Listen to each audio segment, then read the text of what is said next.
Let's be honest. Pointing fingers is easy.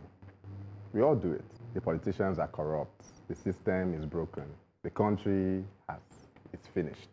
We sit in conversations on social media or around dinner tables, listing all the people who are responsible for Nigeria's problem. Everyone except ourselves.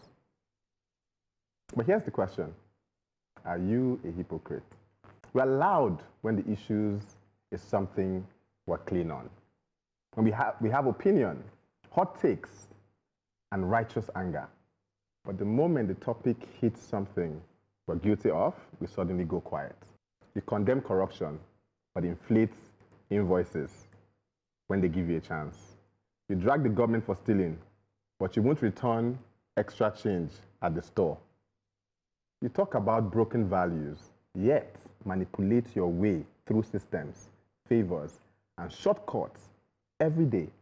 If the eyes of your privacy were opened, if everything you did in the secret came to life, would you still talk the way you do right now?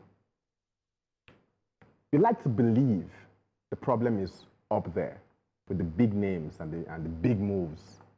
But most times, it's the small, invisible decisions made by millions every day that truly break our nation. The boss who doesn't pay salary on time, the civil servant who won't move a file without being bribed, the student who cheats, the lecturer who looks away, the citizen who sells their votes, and the voter who justifies it. Are you really part of the solution or just another quiet contributor to the same circle? Change doesn't start with power. It starts with honesty, and accountability isn't for them or for us. It is for all of us.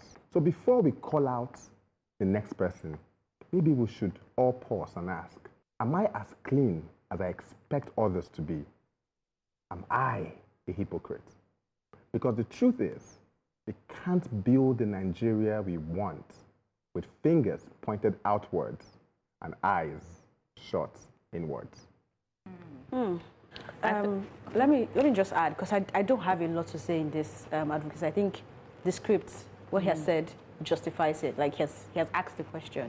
I would say I think most of us are hypocrites. We're all hypocrites.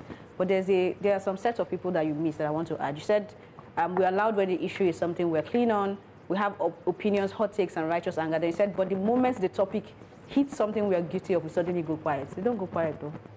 They are now the ones who are speaking the most and doing the same things that they're speaking against behind closed doors. So those people, I don't even know if they are worse, but that is the set of people we have right now in society. I leave you to Aisha to go. Aisha, are you a hypocrite? First, answer the question, yes or no? Well, I don't know. So that's for others to answer. Yeah. So I will be, whatever I say, I'm going to be biased. So that's for others to say. How do they see me? And I would love feedback. So for me, it's one of the questions I ask myself all the time. And I always tell people, every one of us, we have that moral compass inside of us that tells us whether we're doing the right thing or not. And it's not about what any other person is saying. When you are alone with yourself, what are your thoughts? Do you like what you're doing, no matter what the world is saying to you? When you look into the mirror, do you like the person you're seeing? And so I think it's very important for every one of us. And if we think about it in the sense of empathy, put yourself in the position of others. What is it that you're doing to them or whatever? Would you want it also to be done to you? And at the end of the day, hold yourself to higher standards than you hold other people. Yeah, for me, I think this is the stock in trade of many WhatsApp groups. A lot of hypocritical opinions and comments. The question is to ask oneself, are you a hypocrite? I think in the good book, our Lord Jesus said, who do people say I am? And just as Aisha said, it's even better when people tell you who you are, whether you are a hypocrite or not, because it's not a question that you really can answer. Having said that, I remember the woman in the UK, the Nigerian lawyer, who lied when she broke traffic rules and she was arrested. And she said, no, she didn't break any rule. Eventually, she was handed a sentence. She maintained that lie until the council in charge of lawyers in the UK also she maintained the lie. In fact, she lied as somebody who was in Egypt at that time was the one driving, whereas she was the one driving. Oh, wow. The point I'm making is so there's some things here in this country that we don't take seriously, but elsewhere it's serious. You can't be lying and want to lead people. You can't be lying and want to, you know, and want other people not to lie. Hypocritical. Truth is the only antidote to hypocrisy. The impetus for change begins with being dissatisfied with where we are.